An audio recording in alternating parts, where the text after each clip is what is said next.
These are the tools you will need for the job.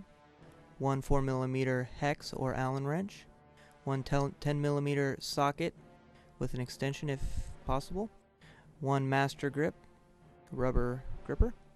This is the FX we will be working on today. First, use the master grip to take off the battery terminal nuts. A few turns should be good enough to loosen them, and then you can hand loosen the rest.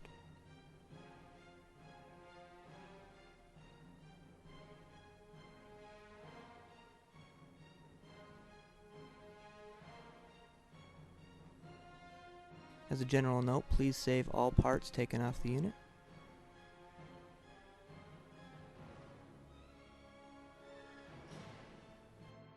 Next, use a screwdriver to remove the 6 screws connecting the upper chassis to the AC board.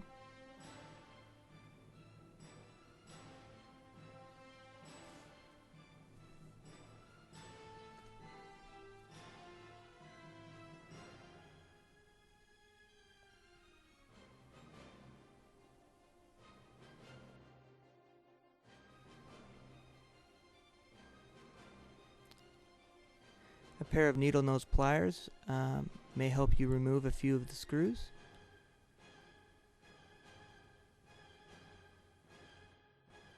Next, you'll need your 4mm hex to remove the 8 screws attaching the upper chassis to the lower chassis. There's 2 located on each side.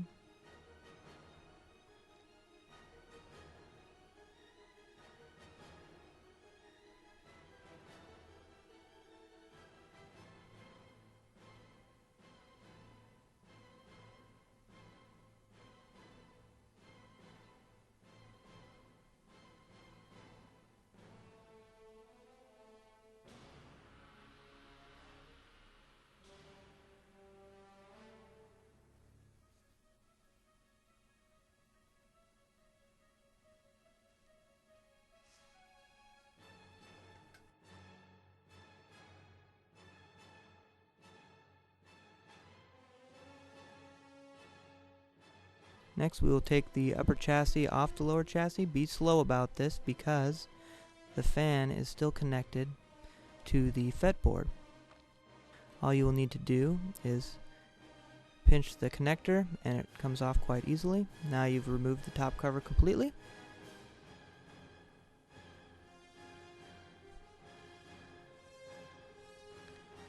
There are some gaskets, 2 O-ring gaskets in the battery terminal covers that you'll just want to take off so they don't get lost somewhere.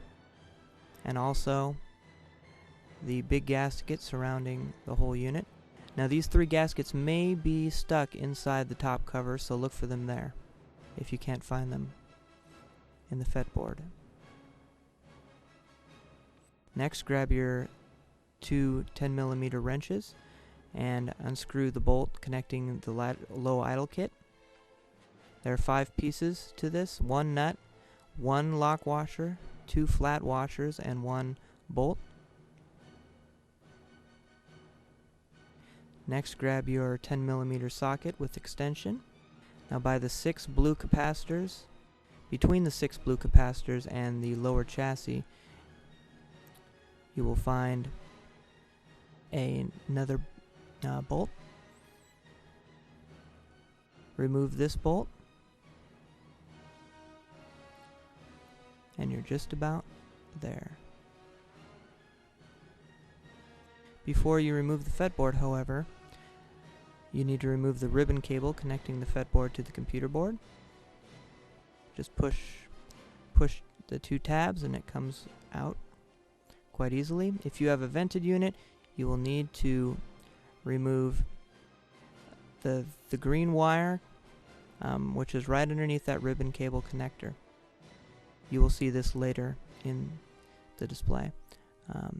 You can get to the screw and the 2 washers after you've removed the FET board.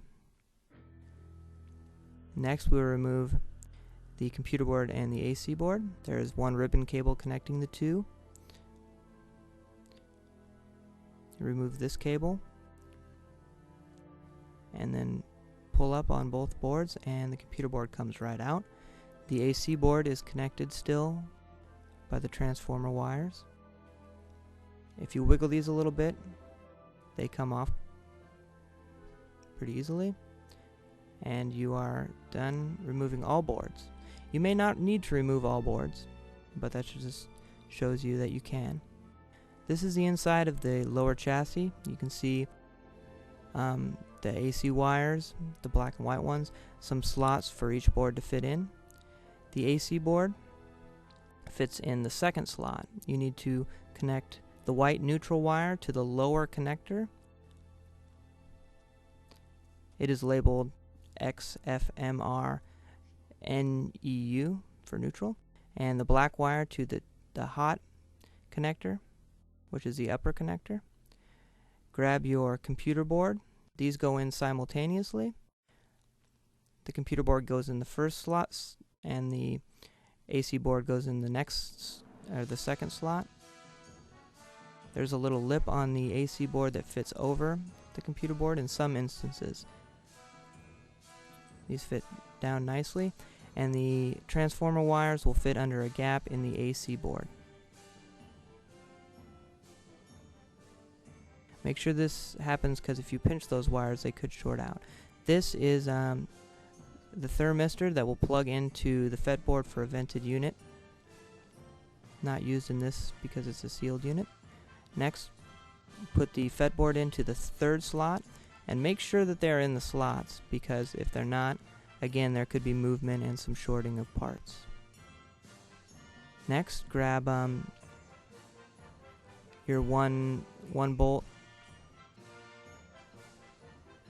one lock washer and one flat washer. First the lock washer goes on the bolt, and then the flat washer, abrasive side down. You can just fit your hand in and put it in the hole connecting the FET board to the transformer. Give this a few turns to secure it down in there, and then use the socket wrench to tighten it down all the way.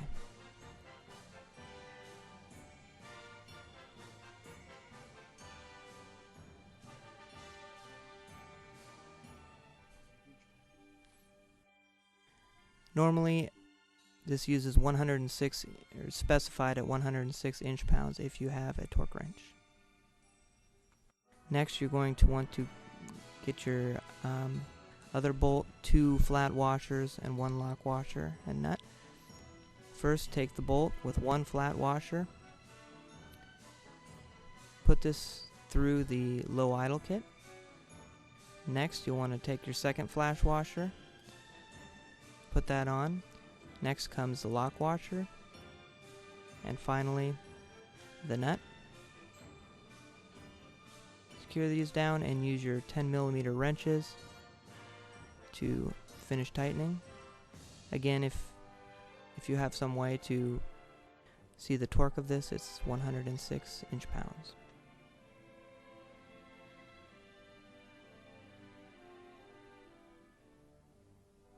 There are other bolts connecting the FET board to the transformer, and you may want to check those to make sure those are secure as well. Now we're going to use the ribbon cable to connect the FET board to the computer board. On one side of the ribbon cable there's a notch, on the other side it is flat. With the notch out on this side, bend the ribbon cable so you can still see the notch. And this end plugs into the FET board.